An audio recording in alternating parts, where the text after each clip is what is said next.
Hər birinizi xoş gördük dəyərli 11-ci siniflər. Bu gün sizlərlə 11-ci sinif abituriyent jurnalının 2026 buraxılışının riyaziyyat suallarının izahına baxacağıq. Videoya keçməzdən öncə deyim ki, buraxılış imtahanının tarixləri açıqlandı. 11-ci siniflər 9 martda və 15 martda imtahan verəcək. Qeyd edək ki, artıq 40 gün kimi bir vaxt qalıb. Bu 40 gündə nələr etmək lazımdır, nələr etsək bizə fayda sağlayar, onlardan biraz bəhs edəcəm. İlk növbədə stresə, həyəcana düşməməliyik. Bu haqda YouTube kanalımızda yetər qədər video var. Biz bilməliyik ki, stres, həyəcan bizə heç bir üstünlük verməyəcək. Yəni sadəcə özümüzü yoracaq. İkinci olaraq artıq təkrarları gücləndirməliyik, daha çox təkrar etməliyik. Üçüncü olaraq mütəmadi sınaqlar işləməliyik. Bəzi testlər, necə deyirlər, Lord desək, oradan buradan testlər işləyərək hər bölmədən savadımızı gücləndirməliyik. Dördüncü məsləhətim isə ondan ibarətdir ki, bizim WhatsApp qrupumuza qatılaraq orada müxtəlif testlər, müxtəlif ödənişsiz dərslər, videoizahlar və s. izləyə bilərsiniz. Həmçinin ən yeni təhsil xəbərlərindən də xəbərdar ola bilərsiniz. İndi keçək abituriyent jurnalının izahına. Keçirdək sualların izahına bizə deyir ki, 3 rəqəmli ədədin yüzlüklər mərtəbəsindəki rəqəm 6-dır. Deməli bizə 3 rəqəmli bir ədəd verilib. Bu olsun 6AB. Bizə deyir ki, bu ədədin əvvəlindəki 6-nı silib, sonuna yazdıqda ədəd 369 vahid azalır. Deməli, bu ədəddən əvvəlindəki 6-nı silsək, sonuna yazsaq, bu fərq bizə verəcək 369. Çünki 369 vahid azalıb. Biz ədədin açıq yazılışını bilirik. Mərtəbəsinə görə təkliklərdədirsə 1-ə, onluqlardadırsa 10-a, yüzlüklərdədirsə 100-ə vurulur. 6 100-ə vurulacaq, 600. Üzərinə gəlsin 10 A-ya vurulacaq, yəni A 10-a vurulacaq 10-a, plus B. Çıxılsın 100-a, minus 10B, minus 6 bərabərdir 369-a. Gəlin indi sadələşdirmə aparaq. Buradan B-lər getsə, birinci A-ları aparaq. Burada qalacaq mənfi 90A. B-lər də getsə, çıx 9B. Bərabərdir neçəyə? 600-dən 375 çıxsa, bu altını atdım bu tərəfə. 600-dən 375 çıxsa, qalacaq. Deməli, 225. Doğru mu? Doğru. Bir problem yoxdur. İndi gəlin hər tərəfi 10-a bölək və yaxud da hər tərəfi 9-a bölək daha doğrusu. Mənfi 9-a bölsək hər tərəfi yerdə qalacaq 10A plus B bərabərdir. 225-i bəs 9-a bölsək neçə eləyir? 2 dəfə 18, 45 də 5 dəfə 25. Deməli A plus B neçə imiş? 25. Daha doğrusu AB 25 imiş. Bu da bizə nəyi verir? Elə ədədin 2 rəqəmini verir. Qabağına da 6 atacaq, o zaman ədəd 625 imiş. Bu bilirik ki, ədədin rəqəmlərdir. 625 ədədimizdir. Bizə deyir ki, verilmiş ədədin rəqəmləri cəmini tapın. 6 plus 5 plus 2 də bizə verər 13. Cavabımız olur 13, yəni C variantı. Sadəcə burada bilməyimiz lazım olan bir dənə ədədin açıq yazılışıdır. Və qeyd edim ki, dostlar, İmtahan bu qədər çətin düşmür. Bu model suallardır. Model suallar imtahandan nisbətən çətin olur. Yəni bunları rahat işləyə bilirsinizsə, imtahandan qətiyyən qorxmağınıza ehtiyac yoxdur. Belə də imtahandan qorxmağınıza ehtiyac yoxdur. Heç nəyin sonu deyil. Rahat olacaq. Sadəcə yenə də bir necə deyirlər, məlumat kimi deyim. İkinciyə baxaq. Deyir ki, abituriyent kitabın 30%-ni, sonra isə qalan hissənin 25%-ni oxuduqdan sonra 210 səhifə qalarsa, kitab neçə səhifədir? Ümumi kitabın səhifələrinə bir x desək, kitabın 30%-ni oxudu. Düzdür? 30%-ni oxudusa, x-in 0,3x-in oxudu, 0,7x-in saxladı. Bu getdi. Yerdə 0,7x qalıb. Sonra qalanın, yəni 0,7-nin 25%-ni oxudu. Bunun da 25%-ni, yəni %25, yəni 4də 1-ni taparıq. 10'da 7 vur 4'də 1 bizə eləyəcək 40'da 7x. Bu da belə dostlar. Bizə nə deyir? Deyir ki, bunu da oxuduqdan sonra Yerdə neçə qalıbsa, o 210 səhifə olub. Nə qədər oxuyub? 0,3 oxuyub, 40-da 7-də bir oxuyub. Bu cəm, bunu çıxsaq x-dən, x çıxılsın. 40-da 7x plus 10-da 3-ü də yazaram, 40-da 12x kimi. Ümumi kitabların sayından oxuduğu kitabların səhifəsi sayını çıxsaq, yerdə qalır 210. Bu 210-a bərabərdir. Gəlin də baxaq. X minus burada eləyəcək 40-da 12, 7, 10, 9x bərabərdir 210. Buradan alırıq ki, 21 bölünsün 40x bərabərdir 210. X də bərabərdir. Hər tərəfi 21-ə bölsək 10 qalar, 40-a da vursaq 400 edər.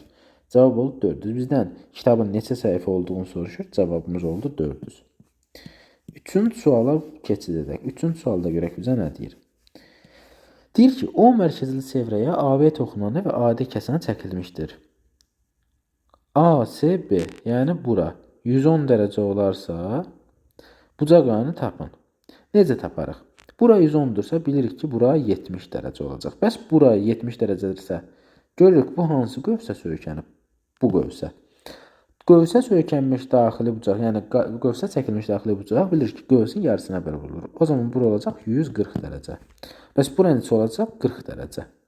Və bilirik ki, hardan bilirik bu 40 dərəcə olduğunu? Bu diametr kəsiyidir. Diametrdirsə bilirik ki, çevrəni 180 dərəcə, 180 dərəcə olaraq ayırır. O zaman bura 40, bura 140 oldu. Alfamızın düsturu var idi. Böyük qövs çıx kiçik qövs, yəni 140 dərəcə minus 40 dərəcə bölünsün 2. O da bizə 50 dərəcə cavabını verər. Cavabımız oldu Y variantı. Gəldik deməli 4-cü suala. Deyir ki, bu bərabərliyi ödəyən A və B tam ədədləri üçün 3A plus B ifadəsinin qiymətini tapın. Gəlin sadələşdirmə eləyək. Kök altında bunu yazaq 36 vur 2 kimi. Çıx. Kök altında 25 vur 2. Plus kök altında 9 vur 3. Bərabərdir A kök altında 2 plus B kök altında 3. Deməli, buradan alırıq 6 kök altında 2 minus 5 kök altında 2 plus 3 kök altında 3. Bərabərdir A kök altında 2 plus B kök altında 3. İndi dostlar, bu AB ədədlərinin tam ədəd olması üçün elə əmsallar kök 2 ilə uyğun, bunun əmsalları da kök 3 ilə uyğun olmalıdır. Gəlin baxaq, burada nə qalır? Kök altda 2, çünki 6 kök altda 2-dən 5 kök altda 2-yə çıxdıqda qalır kök altda 2 bərabərdir. Yəni 1 kök altda 2 bərabərdir A kök altda 2-yə. A bərabər imiş 1-ə.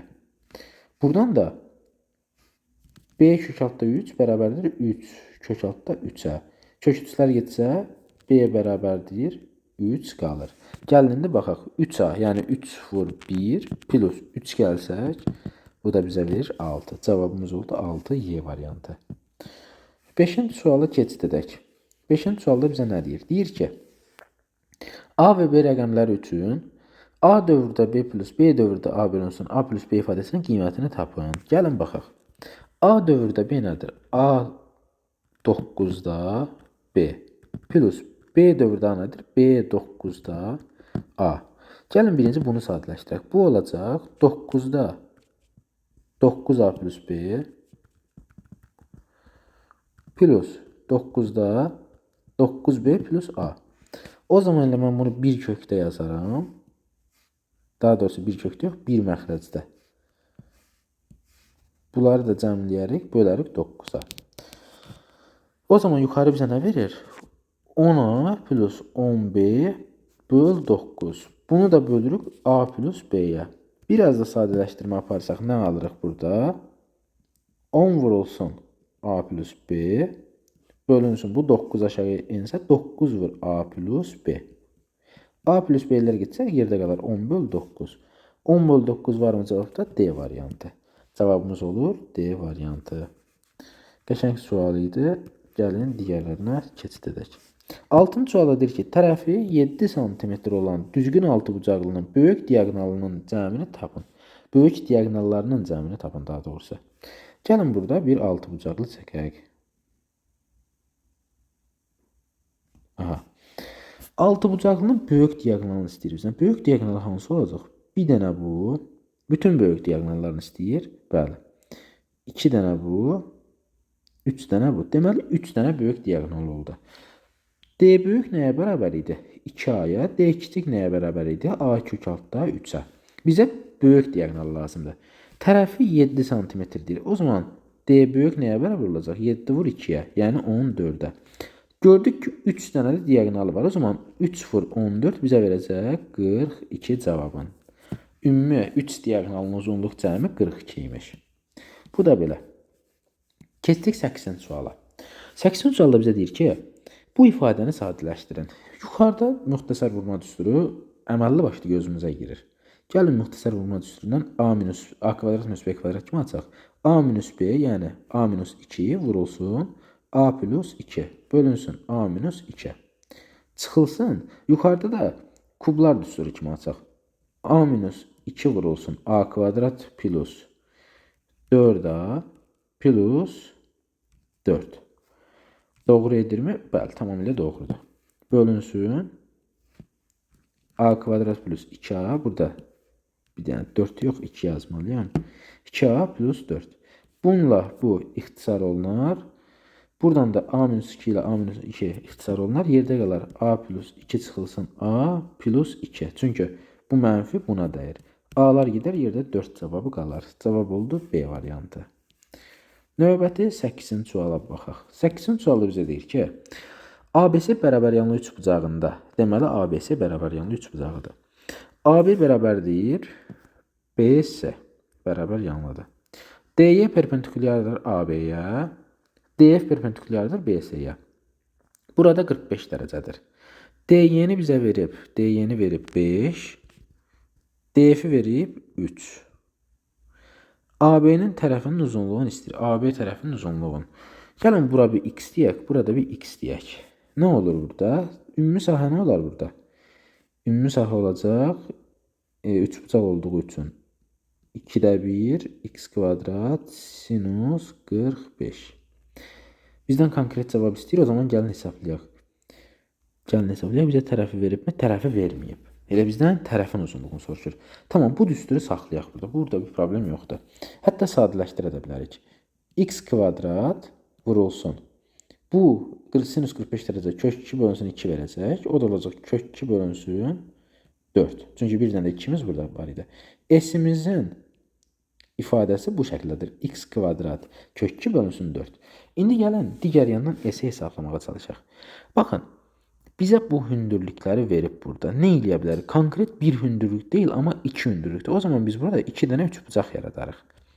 Belə çəkdikdə uşaqlar nə olur? Bu bir üçbucaq olur, bu ikinci üçbucaq olur. Bunların sahələri cəmi bizə ümumi sahəni verir. Gəlin o zaman baxaq. Yazarıq ki, x vur 5 bölü 2 plus x vur 3 bölü 2 bərabərdir nəyə? X kvadrat kök altda 2 böl 4'ə. Bizə başqa bir şey veribmi? Xeyr, verməyib. Verməyib, eybi yox. Gəlin o zaman bunu hesablayaq. Bunu hesablasaq nə alarıq? 8x bölünsün 2, yəni elə 4x. 4x bərabərdir x kvadrat kök altda 2 böl 4'ə. Buradan 1x getsə, bu getsə, x kök altda 2 bərabər olacaq 16'ya. X bərabər olacaq 16 böl kök altda 2'yə. Hər tərəfi kök altda 2'yə vursaq, bərabər olacaq 8 kök altda 2'yə. Cavab da buradan çıxdı. Cavab B variantı. Qəşəng sual idi, maraqlı sual idi dostlar. Keçək 9-cu suala. Görək 9-cu sualda bizə nə deyir? 9-cu sualda deyir ki, x kvadrat minus 4x plus y kvadrat plus ay minus 12 bərabər 0 tənliklə verilmiş çevrə 5 bir nöqtəsindən keçir. Deməli 5 biri qoyduqda ödənir. Bu çevrənin radiusunu tapın. Nə eləyərik? Birinci bilməliyik ki, bu nəyin koordinatlarıdır? X-in, Y-in koordinatlarıdır. Gətirib deməli yerinə qoyduqda ödənməlidir. Gəlin yerinə qoyaq. 5'in kvadratı birbaşa yazacağım, diqqətli olun. 25 minus 4 vur 5 20 plus 1'in kvadratı 1 plus 1 vura A minus 12 bərabərdə 0. Buradan hesablasaq 5, 6, mənfi 6. A bərabər olur müsbət 6'ya. Mənfi 6 qaldı, digər tərəfə keçdikdə müsbət 6 oldu. A-nı tapdıq. İndi gəlin yazaq. X kvadrat minus 4x plus y kvadrat plus 6y minus 12 bərabərdir 0. İndi bir dənə bunu nə eləməliyik? Bir çox belə sual nümunəmiz var YouTube kanalımızda. En qədər izahımız var. İndi bunu çevrənin tənliyi formasına salmaq lazımdır. Necə salırıq? X kvadrat minus 4x. Bura nə əskikdir? Plus 4. Deməli bir dənə plus 4 yazdım. Digər tərəfdə nə vardı? Y kvadrat plus 6y. Bir dənə yazıram plus 9. Bunları əlavə yazdımsa, bunları bir dəfə də çıxmalıyam. Çıx 13, bir dənə də çıx 12'miz də burada özündə var idi. Bərabərdir 0. İndi buradan nə alınır? X minus 2'nin kvadratı plus y minus y plus 3'ün kvadratı bərabərdir 25'e. Yəni x minus x sıfırın kvadratı y minus y sıfırın kvadratı bərabərdir r kvadratına. R kvadratda 25'dirsə r'imiz neçə olacaq? 5. Cavabımız oldu. Deməli bizdən neçədə istəyir? 9'da cavabımız oldu 5.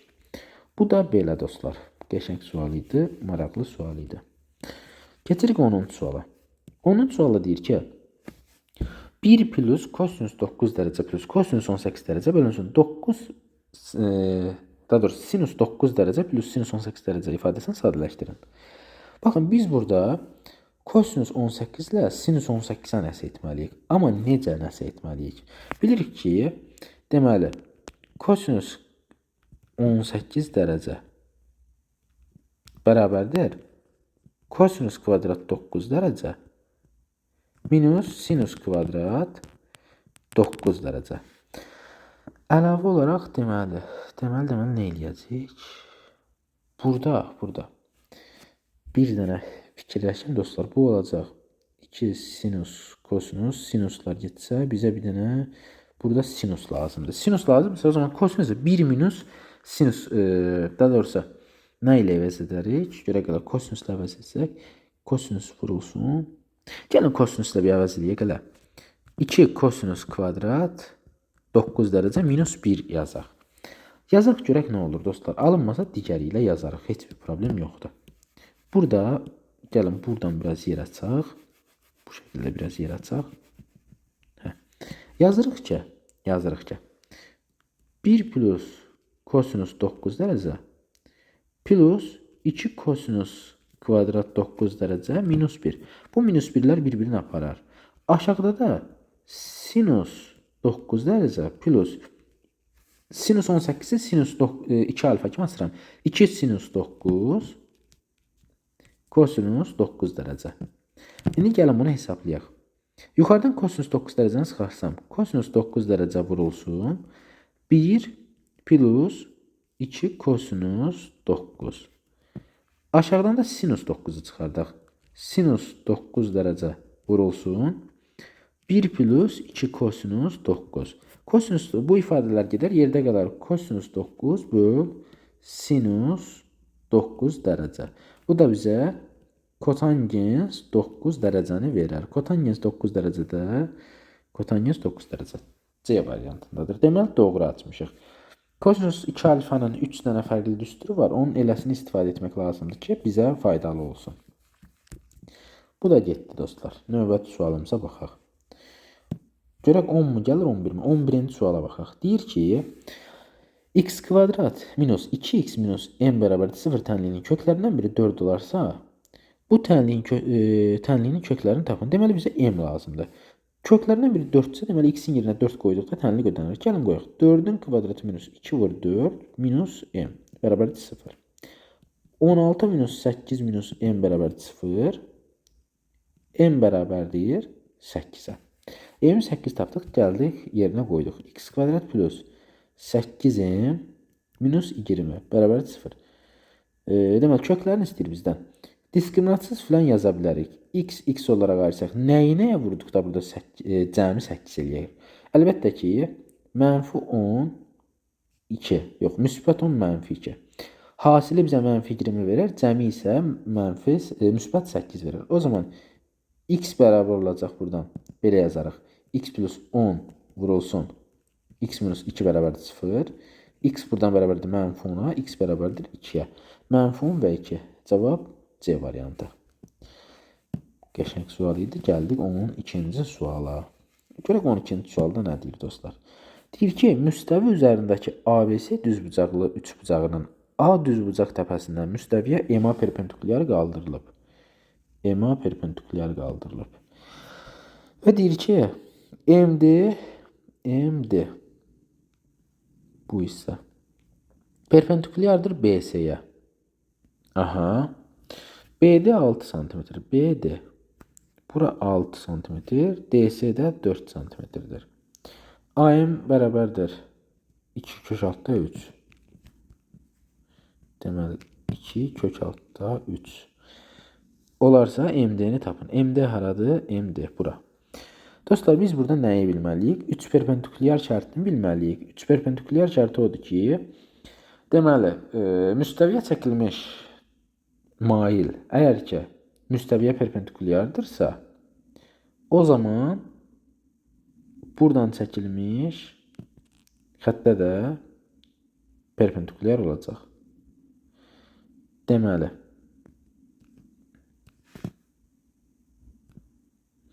bilmirəm tam anladınız yoxsa yox. Yəni, bu M nöqtəsindən D nöqtəsinə çəkilmiş mail əgər ki, BC-yə perpendikulyardırsa, o zaman proyeksiyası da bu çəkdiyimizdə burada 90 dərəcə əmələ gətirəcək. 90 dərəcə əmələ gətirəndən sonra bu nə oldu? Düzbucaqlı üçbucağın hündürlüyü 6 və 4-dürsə, bunu da bilirik ki, h kvadrat bərabərdir 6 vur 4, yəni 24.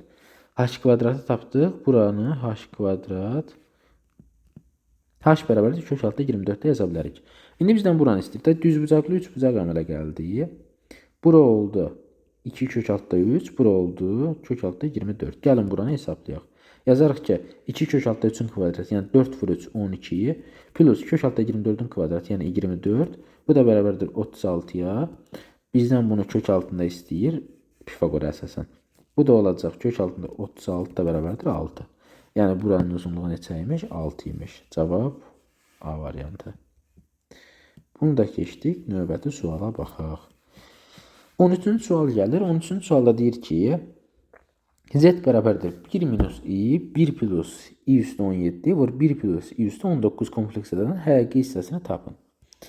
Biz kompleks ədədi hesablayarkən nə edirik? Hər 4 dəfədən bir təkrarlandığı üçün, daha doğrusu dostlar, yorğunam biraz üzrlü sayın, dilim dolaşa bilər.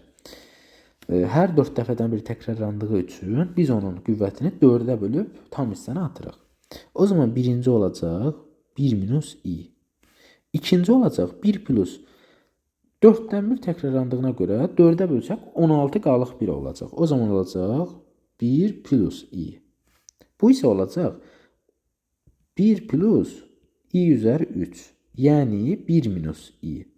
Çünki bilir ki, I kub nəyə bərabərdir? I kvadrat vur I, yəni mənfi 1 vur I. O da mənfi I verər. Deməli, bu olacaq mənfi. Bir dənə yazaraq 1 minus I. Gəlin də bunu hesablayaq. Bunları vursaq olacaq 1-in kvadratı minus I-nin kvadratı. Bu da olacaq, dostlar. 1-in kvadratı, I-nin kvadratı bizə nə verir? Mənfi 1. Mənfi ilə də deyəndə müsbət 1 olur. O zaman bu olacaq 2. Bu hissə olacaq 2. Vur 1 minus I. O da bərabər olacaq 2 minus 2I. Bizdən nə istəyir? Həqiqi hissəsini. Həqiqi hissə də buradır. Olacaq cavab müsbət 2. Keçdik 14-cü suala. 14-cü sualda nə deyir? Deyir ki, A 15B ədədi silsiləsinin, B 12A isə həndə silsilə ardıcıl hədlər olarsa, A kvadrat plus B kvadrat cəmini hesablayın. Buradan artıq yer ağartmalıyıq, dostlar. Bir dənə yer ağardaq 14-cü sualı burada izah edək. Deməli, ardıcıl hədlərdir verib, biz də silsilənin düsturlarından istifadə edərik. Bilirik ki, ədədi silsilədə eyni bir ədədi əlavə edəkdə artırırıq hədləri, həndə silsilədə isə eyni bir ədədə vura-vura. O zaman A plus D bərabərdir 15. 15 plus D də bərabərdir B. Buradan da yaza bilərik ki, A plus 2D də bərabərdir B-yə. İndi yazarıq ki, B vur Q bərabərdir 12. 12 vur Q bərabərdir A. Həmçinin B vurulsun Q kvadrat da bərabərdir A-ya. İndi bizdən silsilənin həddinin demək A kvadrat plus B kvadrat cəmini istəyir. Deməli nə yazarıq? A minus B bərabərdir 2D-yə. 2D-yə. B minus D isə bərabərdir 15-ə. Yəni D özü buradan bərabərdir deyə bilərik. B minus 15'e. Gətirib burada yerinə yazsaq. A minus B bərabərdir 2B minus 15. Deməli buradan aldıq ki A minus 3B bərabərdir mənfi 15. Bəs yaxşı, buradan nə alırıq? Buradan nə alarıq? Alarıq ki deməli Q bərabərdir A bölü 12'yə. Həmçinin Q bərabərdir 12 bölünsün B-yə.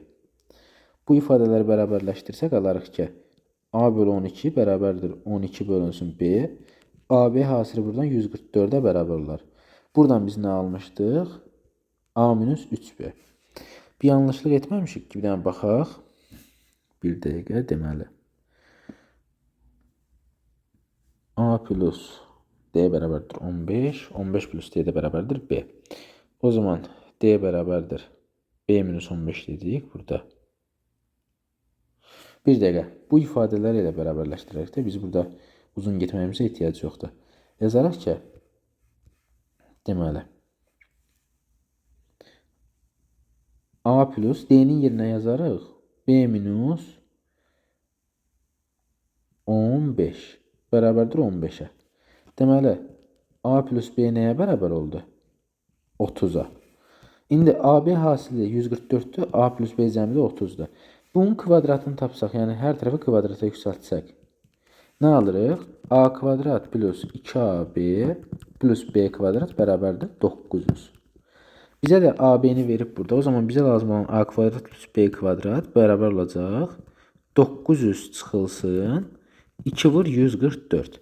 Yəni 900 çıxılsın 288. Bunu da hesablasaq 612 qalar. Deməli bizdən istənilən cavab neçə imiş? 612. Baxaq görək. Açıq sual olduğu üçün cavabı birbaşa qeyd edəcəyik. Cavab olacaq 612. Bu da belə getdi dostlar. Sadəcə biraz doğru yanaşmaq lazımdır. Gördüyünüz kimi birinci üsulu sınadıq, alınmadı. İkinci üsulu rahatlıqla tapdıq. Həmçinin bir neçə sualda da o şəkildədir. Bir neçə üsul sınamalısınız, biri alınır. 14 də getdi, 15'ə baxaq. Deyir ki, düzgün dördbucaqlı piramidanın oturacağının sahəsi 100 cm kvadrat, apofemi 13 cm kvadrat, 13 cm olarsa həcmini tapın. Düzgün dördbucaqlı deyirsə, oturacağı kvadrat olduğunu bilirik. Bir dəqiqə. Oturacaq kvadratdır. Buradan üzləri çəkərik, daha doğrusu tilləri çəkərik. Apofem bilirik ki, dostlar, bizə nələr verib? Verib ki, sahəsi, oturacağın sahəsi 100'dür. A, yəni A kvadrat 100'dürsə tərəflər nə olacaq? 10, 10. Bizə deyir ki, bu apofem 13 cm-dir. Apofem nədir dostlar? Bir üzünün hündürlüyü 13'dür. Başqa bizə nə verib? Bizə deyir ki, həcmin tap. Həcmin tapmaq lazımsa bizə nə lazımdır? Bizə lazımdır ki, və bilirik ki, belə fiqurlarda 3'də 1 S oturacaq vur H olur. S oturacaq vur H. Bizə H lazımdır. H'ı da necə taparıq? H'ı belə taparıq dostlar. Bilirik ki, piramida ortaq nöqtədə qovuşur və düzgün dördbucaqlı piramida dediyi üçün elə piramidanın bu qovuşma xətti, qovuşma nöqtəsi dördbucaqlının, yəni kvadratın tam mərkəzinə düşür. Tam mərkəzinə düşürsə, ümumi uzunluq 10'dursa, bura neçə olacaq? Bura olacaq 5. Bura olacaq 5. Bizə də deməli, apofemi verib 13. Hündürlük neçə olur deməli? 13'ün kvadratı minus 5'in kvadratı. Pifagora əsasən buranı 12 tapırıq. 12 tapdıqca indi həcmi hesablaya bilərik. V bərabərdir 3'də 1 s oturacağımız 100 vur 12. 3 ilə 12 gedər 4 dəfə. Cavab olar 400 santimetr kub. Cavabımız oldu 400 santimetr kub. Gözəl, bu sualda getdi. Növbəti suala baxaq. 16-cı sualda deyir, rahat hesablamaq üçün buranı biraz təmizləyək. 16-cı sualda deyir ki, bu loqaritmik ifadəni hesablayın. Loqaritmada demək olar ki, hər imtahana düşür, maraqlı mövzuda. Deməli, burada nə eləyərək? Görürük ki, burada 80 var, 80 var, 80 var. Loqaritmaları tərs çevirərik. Necə tərs çevirərik? Yazarıq ki, 2 vurulsun loqaritma 80 əsasdan kök altda 2 plus 1 vurulsun loqaritma 80 əsasdan 5 plus deməli 2-də 3 vurulsun loqaritma 80 əsasdan 80 əsasdan 4. Deməli, indi burada biraz işlər görməliyik. Nə işlər görməliyik? Bunu yazmalıyıq loqaritma. Bilirik ki, bu yuxarısına çıxacaq, qüvvətinə çıxacaq. Olacaq 80 əsasdan kök altdakının kvadratı, yəni elə 2. Plus loqaritma 80 əsasdan 5. Plus loqaritma deməli, bu elə qüvvətə 3-dəkini çıxartsaq, 80 əsasdan 4 üstü, yəni kök altda bu olacaq ikinci dərəcədən 4 üstü 3. Elə bu 4 üstü 3 deyərsək 2-nin kvadratı üstü 3. 2-nin bu kvadratı ilə bu 2 gedər, yerdə qalar 2 üstü 3. İndi bilirik ki, loqaritmaların toplanması daxilə vurulmadır. Loqaritma 80 əsasdan 2 vur 5 vur 8. Bu da neçə eləyir? Loqaritma 80 əsasdan 80, bu da bizə elə 1 verər. Bu o deməkdir ki, hansı ədədin qüvvətinə, daha doğrusu 80-in qüvvətinə hansı ədədi yazsaq 80 verər. Əlbəttə ki, 1 yazsaq. Burada da cavabımız oldu 1. Bu şəkildə bu sualımız da getdi. Keçdik, deməli, 17-ci suala. 17-ci suala nə deyir? Tangens 4x bərabərdir kotangens 50 dərəcə tənliyinin 0, 180, 0. Sualı bir daha oxuyaq. Deyir ki, tangens 4x bərabərdir kotangens 50 dərəcə tənliyinin 0 böyükdür bərabərdir x böyükdür bərabərdir 180 dərəcə parçasına köklərinin cəmini tapın. Deməli, biz burada nə eləyərək dostlar? Birinci növbədə burada eyniləşdirmə apararıq. Necə eyniləşdirmə apararıq? Kotangens 50 dərəcəni tangens 40 dərəcə kimi yazmaq olar. Bununla da məsələ həll olur. Tangens 40 dərəcə, daha doğrusu tangens 4x bərabərdir tangens 40 dərəcə. Burada da nə olur bilirik. 4x bərabərdir 40 dərəcə plus deməli plus pk. Hər tərəfi 4-ə bölsək x bərabər olur 10 dərəcə plus 180 bölünsün 4k. Bu da 180 bölü 4 bizə neçə verir? 45. 45k. İndi bizə deyir ki, 0, 180 düşən köklərinin sayını tapın. Gəlin baxaq. K-ya 1 versək, düşür. 2 versək, 90, 100 düşür. 3 versək, 135, 145 düşür. 4 versək, 160, 180 plus 10 artıq düşmür. 4 düşmür. Deməli, düşən köklər 1, 2, 3 oldu. Deməli, köklərin dərəcələri ilə cəmin istəyir bizdən. Gəlin o zaman 1, 2, 3-ü qoyduqda neçə alır ona baxaq. 1-i qoyduqda alır 55 dərəcə.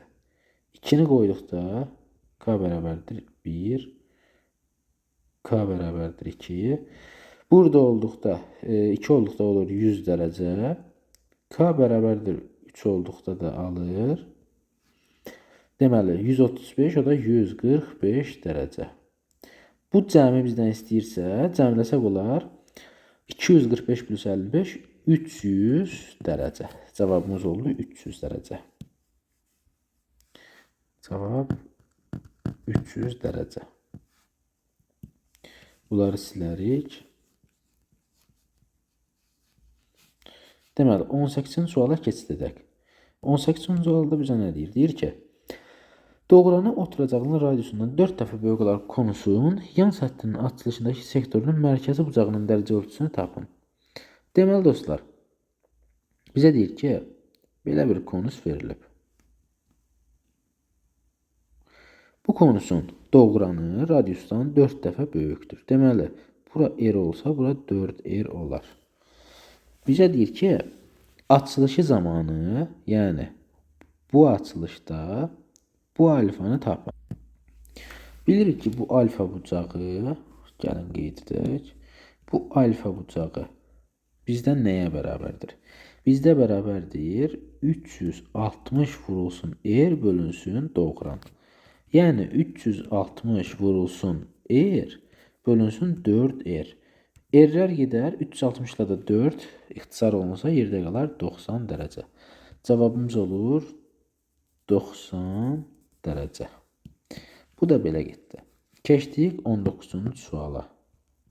19-cu sualda nə deyir? Deyir ki, 3 üzü qırmızı, 2 üzü yaşıl, 1 üzü sarı rəngdə olan kubun 3 dəfə artıl atırlıqda üst üzə düşən rənginin müxtəlif olması hadisəsinin ehtimalını tapın.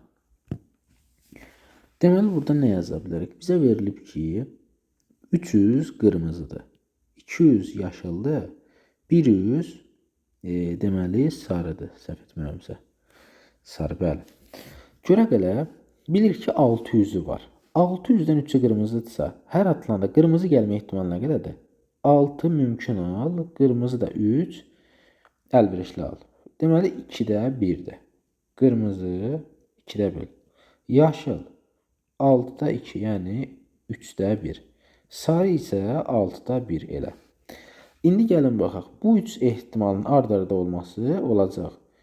2'də 1 vur, 3'də 1 vur, 6'da 1. Cavab 36'da 1 elədir, fikirləşə bilərsiniz. Bunu yazsaz maksimum yarım bal falan verərlər. Bir də uşaqlar belə bir şey yazmalısınız. Yazmalısınız deyən də qeyd etməlisiniz ən azından. Bunlar konkret ardıcıllıqla verilmişdir. 3 dəfə ardıcıl atılmada yerlər müxtəlif dəyişə bilər. Yəni sıra olmadığı üçün 6 faktorial olaraq dəyişəcək. Daha doğrusu 3 faktorial olaraq. 3 faktorial olaraq bu 3'ü yer dəyişdirəcək. Bu da olacaq 6. O zaman 6 fərqli halda bu ehtimal 36'da 1 olacaq. O da olacaq 6'da 1. Yəni ümumi ehtimalımız neçədir? 6'da 1. Bunu kombinizonlarla da yazmaq olar. Kombinizonlar siz şərhlər bölməsinə və yaxud da ki bizim WhatsApp qrupumuza yazarsınız. Deməli, amma burada cavab bu üsulla da hesablayanda 6'da 1 çıxır. Keçdik 20-ci suala. 20-ci sualda deyir ki, D1, D2, D3 düz xətləri bir nöqtədə kəsişir. Alfa, beta, gamma düz xətləri, daha doğrusu bucaqları dərəcə ölçüləri uyğun olaraq 3K, 5K, deməli 5K, 4K mütənasib olarsa alfa, beta, gammanın dərəcə ölçüsünü tapın.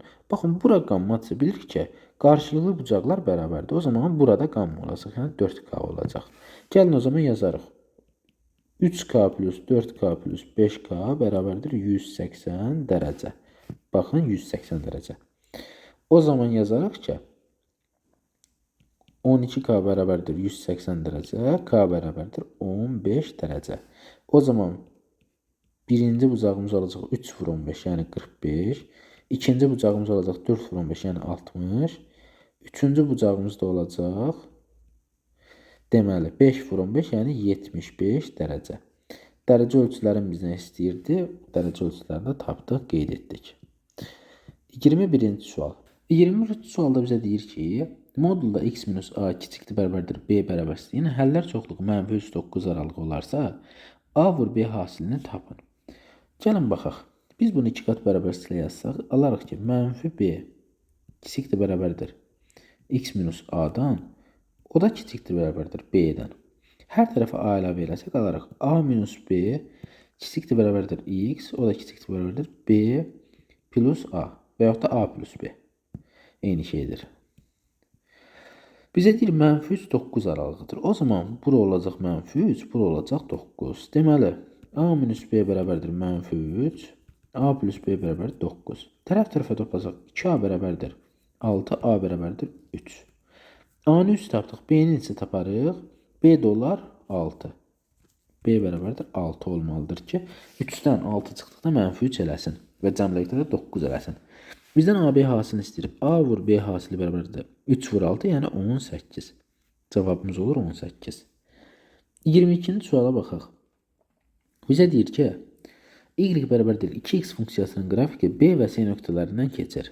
A 1, 0 və ABCD bərabər 8 olarsa, C nöqtəsinin koordinatlarını tapın. A 1, 0 deyir. Gəlin, bizə verilən tənlikdə yerinə qoyaq. Daha doğrusu funksiyada. Bilirik ki, 1, 0 nədir? X, y. Deməli, x-ə 1 verdikdə, burada 1-dir. Y neçə alır? Burada alır 2. Deməli, bu uzunluq olacaq 2. Bu uzunluq oldu 2. Gəlin buranı bir dənə təmizləyək. Bura 1 verdikdə, bu uzunluq oldu 2. Bəs yaxşı, bura neçədir? Bura neçədir? Bizə D-nin DC-nin uzunluğu lazımdır. DC-nin uzunluğu nədir? Baxaq görək nədir? Deməli.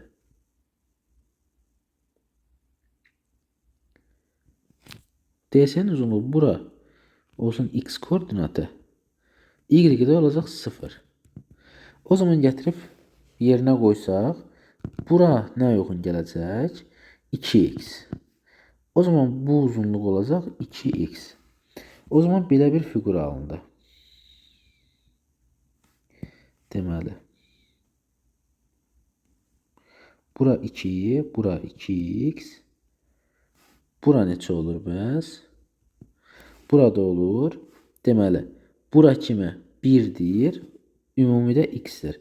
X minus 1. İndi gəlin bu trapesiyanın həcmini, daha doğrusu sahəsini hesablayaq. Zaten bizə verib 8. Yazarıq ki, 2x plus 2 bölünsün 2, yəni orta xətt vurulsun hündürlük x minus 1 bərabərdir 8. X plus 1 böl, yəni x plus 1 vurulsun x minus 1 bərabərdir 8. X kvadrat minus 1 bərabərdir 8. X kvadrat bərabərdir 9. X bərabərdir. Müsbət yükünü götürəcək 3. X-imiz oldu 3. C nöqtəsinin koordinatlarını istəyir bizdən. C nöqtəsinin koordinatlarını nə deməkdir? X 0, o da olacaq. Deməli 2x olduğu üçün 6, 0. Deməli 6, 0. Cavabımız olur 6, 0. Çünki 2x almışdıq. X-in koordinatını yerinə qoyanda. 22-ci sualda bu şəkildə getdi. 23-cü suala baxaq. Deyir ki, ABC düzbucağında, ABC üçbucağında AC perpendikulyardır BC və AD bərabərdir BD. AC bərabərdir 12, YB bərabərdir 8 olarsa, YBD üçbucağının sahəsini tapın. Nə edə bilərik, nə edə bilərik dostlar? Bir dənə baxaq. Deməli, buranı 12 verib, buradan bir dənə perpendikulyar endirsək, avtomatik bərabər böldüyü üçün bura olacaq və oturacağı da paralel olduğu üçün bura olacaq orta xətt. Orta xətt isə bura oldu 6. İndi bu üçbucağın sahəsini necə hesablayarıq? S bərabərdir 2-də 1 AH. Yəni S bərabərdir 2-də 1 vur 6 vur 8. O da 24 edər. Sahəmiz oldu 24. İndi isə keçdik 24-cü suala. Görək 24-cü sualda bizə nə deyir? Deməli, bizə deyir ki, müəllimlər otağının məlumat lövhələrinin birincisində eyni ölçülü 3 kağızdan ikisi üfüqi, biri şaquli şəkildə asılmışdır. Üfüqi asılmış kağızların 2 cm uzunluğundakı hissəsi şaquli kağızın üzərini örtmüşdür. İkinci məlumat lövhəsində eyni kağızların ikisi şaquli, biri üfüqi formada asılmışdır. Şaquli asılan kağızların 3 cm uzunluğundakı hissəsi üfüqi kağızı örtmüşdür. Məlumat lövhələrinin verilənlərə əsasən bir kağızın ölçülərini tapın. Deməli, nə eləyərik bizdən? Burada nə eləyərik? Deməli, iki fərqli forma verib. Bura deyərik, deməli, bura deyərik, A desək, olacaq A-2 və yaxud da bu hissəyə A desək, ümumi olacaq, baxın, bura kimi A desək, ümumi olacaq A+2. Bura necə olacaq? Eyni şəkildə A+2. Burada bir B deyək. O zaman bir dənə bu hissəni də tapmalıyıq ki, tam olaraq uzunluğu tapaq. Bura B demişiksə, eyni kağızda B demişiksə, 2 santim buradan salıb, 2 santim buradan salıb, 4 santim getdi. Burada qalır deməli 2A plus 4 minus, daha doğrusu plus B minus 4 bərabərdir 33 santimetr. Yəni 2A plus B bərabərdir 33 santimetr. Gəlin indi buna baxaq eyni qayda ilə. Bura B dedik, bura B dedik. Burada dedik A, deməli demişdik ki A minus A plus 2. Bura B olsa dostlar, baxın görək. Bura B olsa, burada B olsa, bura olur 2B. Bu hissəyə nə qalır? A plus 2 çıxılsın, buradan 3, buradan 3, yəni 6. Yəni qalır plus A çıxılsın 4. A plus 2 çıx 6. Burada qaldı A minus 4. Bu da neçə verir bizə? 26 santimetr. Yəni bunu da sadələşdirsə qalarıq ki, A plus 2B bərabərdir 30. İndi bunu 2'ye vursak və yaxud da gəlin 2'ye vuraq. 2A plus 4B bərabərdir 60 olur. İkincidən birincini çıxdıqda alırıq ki, 3B bərabərdir 27, B bərabərdir 9. A'nı da buradan gətirib yerinə qoyub yazdıqda alırıq ki, A neçəymiş? 12. Yaxşı, bizdən tərəfi istəyirdi. Birinci tərəfimiz A plus 2'dir, yəni 12 plus 2, yəni 14. İkinci tərəfimiz də B idi, elə 9. Yəni 14, 9 cavablarını aldıq. Tərəflərimiz oldu 14, 9. 25-ci sualda deyir ki, ABCD paralelogramında bucaq AD'yə bərabərdir. Bucaq FDS, deməli bu bucaqlar bərabərdir. A'ya bərabərdir, YB olarsa, CD bərabərdir 16 olarsa, bura 16. FC də bərabərdir 4 olarsa, bizə deyir ki, paralelogramın perimetrini tap. Deməli, bura 16 ise bura 16 olacaq, bu olacaq 8, 8. Paralelogramın uyğun tərəfləri, paralel tərəfləri bərabərdir. Buranı alfa verib, buranı da alfa verib. Bilirik ki, bura betadırsa, qarşı-qarşıya olan deməli bucaqlar bərabər olacaq paralelogramda. Burada betadır.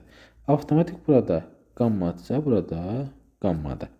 Oxşarlıqdan indi yaza bilərik ki, oxşarlıqdan yaza bilərik. Alfanın qarşısındakı 8 bölünsün, digər alfanın qarşısındakı 4 bərabərdir. Qammanın qarşısındakı 16 bölünsün, qammanın qarşısındakı bu bizdən istənilən x tərəfi. O zaman x bərabər olacaq, deməli 16 bölü 2, yəni 8'e. Burada olacaq 8. Burada bir yanlışlıq olmadı ki. Deməli, baxaq görək, 8 böl 4 bərabərdir. X bölünsün, deyirəm bir səhvlik elə bir oldu. X bölünsün 16. O zaman buradan çıxar. X bərabərdir 32. 32. O zaman perimetrimiz olar 2 vurulsun 32 plus 16, o da bərabərdir 2 vurulsun 48, o da bərabər 96. Cavabımız olur 96. Belə əziz izləyicilər, əziz 11-ci siniflər, sizinlə 2026 11-ci sinif abituriyent jurnalının bütün riyaziyyat suallarının izahına baxdıq. Ümid edirəm ki, video sizin üçün faydalı oldu. Bu qalan müddəti tam səmərəli istifadə etmək üçün dediyim kimi bəzi qaydalara əməl edə bilərsiniz və ən əsası bizim WhatsApp qrupumuza, ödənişsiz WhatsApp qrupumuza qatılaraq ödənişsiz sınaqlardan, müzakirələrdən, dərslərdən, testlərdən və s. faydalana bilərsiniz. WhatsApp qrupuna qoşulmaq üçün deməli, ya qeyd edəcəyim YouTube kanalımızın açıqlamasından linkə daxil olun və yaxud da nömrəmizə salam və yaxud da nöqtə yazaraq qatıla bilərsiniz. Növbəti videolarda görüşmək üzrə, sağ olun, Allah'a əmanət olun.